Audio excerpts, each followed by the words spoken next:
Aujourd'hui, le 18 octobre, on célèbre le jour de la restauration de l'indépendance de l'Azerbaïdjan.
Malgré tous les griefs et les injustices que nous avons vécues, malgré 1 million de réfugiés pendant 30 ans d'occupation de notre territoire, c'est le temps pour l'investissement au développement durable de la région. Ça veut dire que au début du XXe siècle, Azerbaïdjan a déjà eu l'indépendance. C'était en 1918 quand l'Azerbaïdjan est devenu indépendant, mais juste pour deux ans. Et c'est là, au moment de ces 2 ans, que l'Azerbaïdjan a pris tous ses attributs, tous ses signes de la société démocratique. C'est là, en ce moment, pendant cette période, que les femmes, par exemple, ont eu tous les droits nécessaires et acceptés dans la société démocratique. Ils ont eu le droit de vote en 1919 et l'Azerbaïdjan était le premier pays dans le monde musulman, mais pas seulement. Par comparaison avec les autres pays, par exemple la France a eu le droit, les femmes ont eu le droit de vote en 1944 et au Maroc 1963. Alors on peut imaginer quel était, on peut dire, quel était le vecteur stratégique du développement des gouverneurs qui dirigeaient l'Azerbaïdjan à cette époque-là.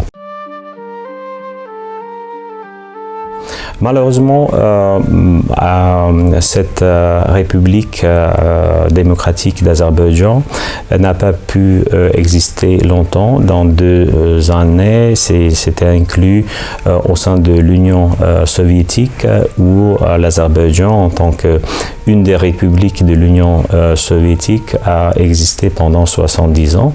Et c'est déjà, on parle en 1991 que l'Azerbaïdjan a eu son indépendance. C'est là, le 18 octobre, la date de la restauration de l'indépendance. احنا هنا بصدد الاحتفال باليوم الوطني لأذربيجان.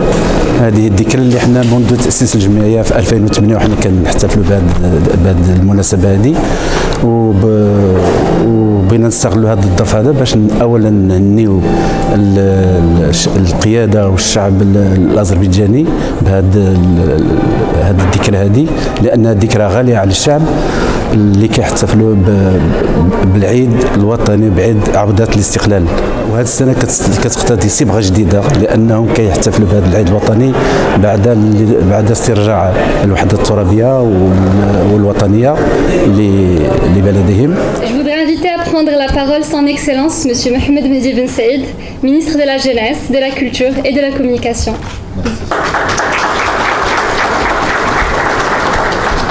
Votre Excellence, Monsieur l'ambassadeur de la République d'Azerbaïdjan, Messieurs, Mesdames les ambassadeurs, chers invités, chers amis, on cherche toujours auprès des amis des valeurs semblables, des ambitions communes, des mémoires partagées.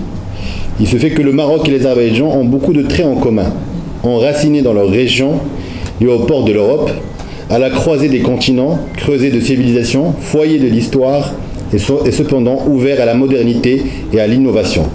Ces deux pays de haute montagne, fiers et indépendants, sont aussi des pays d'échange et de commerce ouverts sur leur façade maritime. L'Azerbaïdjan a passé une histoire très difficile après la restauration de l'indépendance.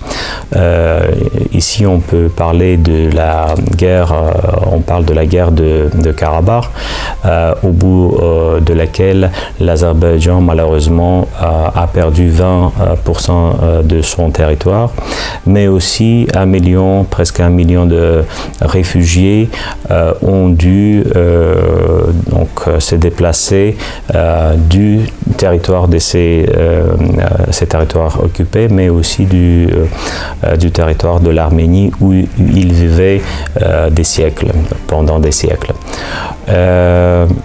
Voilà, c'est la chute de l'ex-URSS, c'est déjà un choc économique et politique, mais aussi l'Azerbaïdjan a dû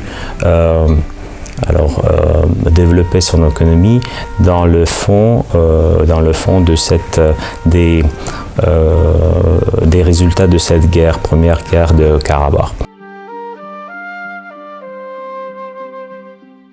C'est à ce moment-là que le leader national d'Azerbaïdjan, Heydar Aliyev, est venu au pouvoir et c'était fait par le peuple azerbaïdjanais exigeait son retour. Et donc c'est à ce moment-là que la renaissance de l'Azerbaïdjan a commencé. La renaissance économique, politique, humanitaire. C'était lui qui était le fondateur du consortium de l'exploitation des gisements de pétrole offshore. Et donc c'est grâce à cette décision et la stratégie de pétrole que l'Azerbaïdjan a pu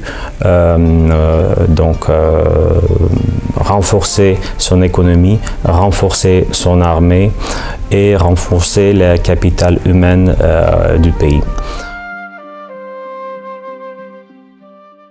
C'est le leader national, Heydar Aliyev, qui a mis le fondement aux relations entre le Maroc et l'Azerbaïdjan en effectuant sa visite en 1994 à Casablanca. C'est là, à ce moment, que les deux grands leaders, les deux chefs d'État, le président Heydar Aliyev et Sa Majesté Hassan II, le roi Hassan II, se sont rencontrés. Et donc c'est à ce moment-là que le vecteur stratégique de coopération et de soutien mutuel entre les deux pays a été mis. Cette politique continue par leur fils, le roi Mohamed VI et le président Ilham Aliyev. C'est dire combien l'amitié entre le Maroc et l'Azerbaïdjan est fondée sur des traits communs et des aspirations communes. Mes chers amis, nous sommes ici pour fêter le jour de l'indépendance de l'Azerbaïdjan et c'est une occasion pour rappeler l'importance de ces principes, de ces valeurs qui relient Rabat et Bakou. Ces valeurs, je crois qu'elles sont admirablement exprimées par ce poème de là devant grand poète et homme d'État, Mohamed Emin Rasoulzadeh, bien prononcé. Un drapeau qui est hissé une fois n'est plus jamais redescendu. En effet, mes chers amis, le Maroc comme l'Azerbaïdjan sont attachés à leur intégrité territoriale et au droit international. Le Maroc comme l'Azerbaïdjan sont fermement convaincus qu'il n'y a pas de paix, de coopération internationale et d'humanisme vrai que dans le respect de la souveraineté nationale. Du point de vue des échanges au niveau politique, je peux vous dire qu'en décembre de cette année, on attend la visite de la présidente du Parlement d'Azerbaïdjan au Maroc. C'est aussi pour la première fois dans l'histoire de nos pays. Nous savons que les présidents du Parlement du Maroc étaient plusieurs fois en Azerbaïdjan. Ça va être vraiment une visite-réponse. C'est cette année et c'est très important que ça peut donner ça peut devenir un levier pour le développement de la diplomatie parlementaire. Je voudrais juste vous informer que avec la partie marocaine, on planifie beaucoup d'initiatives à réaliser dans des futurs mois. C'est aussi au niveau politique qu'au niveau économique. Par exemple, au mois de novembre, on planifie l'organisation du premier forum économique entre le Maroc et l'Azerbaïdjan. Et ça va être historiquement la première fois qu'on organise ce genre d'événement qui va devenir, Inch'Allah, le levier du développement économique entre les deux pays. Il y a on voit l'initiative, on voit l'intérêt des entreprises azerbaïdjanaises, mais aussi les membres des institutions gouvernementales pour cette coopération. نذكر أننا في المملكة المغربية نعمل لتوثيق ولتمتين الصداقة ما بين الشعبين المغربي والأذربيجاني ونريد أن تطلع العلاقات الاقتصادية والتجارية للمصاف التي وصلت إليه العلاقات الدبلوماسية والسياسية.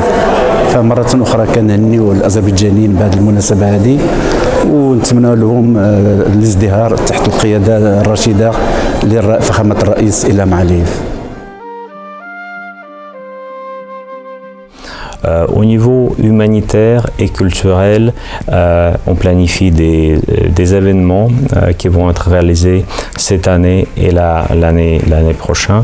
Vous savez que l'année prochaine, c'est une 30e anniversaire de la visite du leader national de l'Azerbaïdjan à Casablanca. On pense à faire des activités pour célébrer cet événement. Peut-être aussi à Casablanca, mais aussi pendant l'année, on va organiser des événements au Maroc et donc pour mobiliser l'intérêt de la public marocaine envers la culture de l'Azerbaïdjan. Votre Excellence, Monsieur l'Ambassadeur et chers amis, j'ai évoqué le passé glorieux et le patrimoine qu'il nous a légué et que nous devons protéger.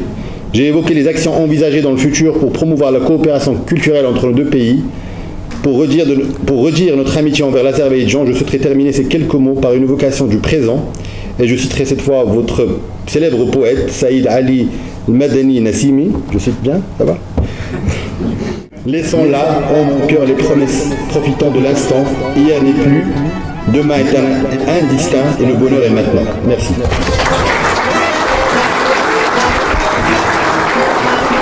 Il y a beaucoup d'initiatives déjà planifiées pour des mois futurs.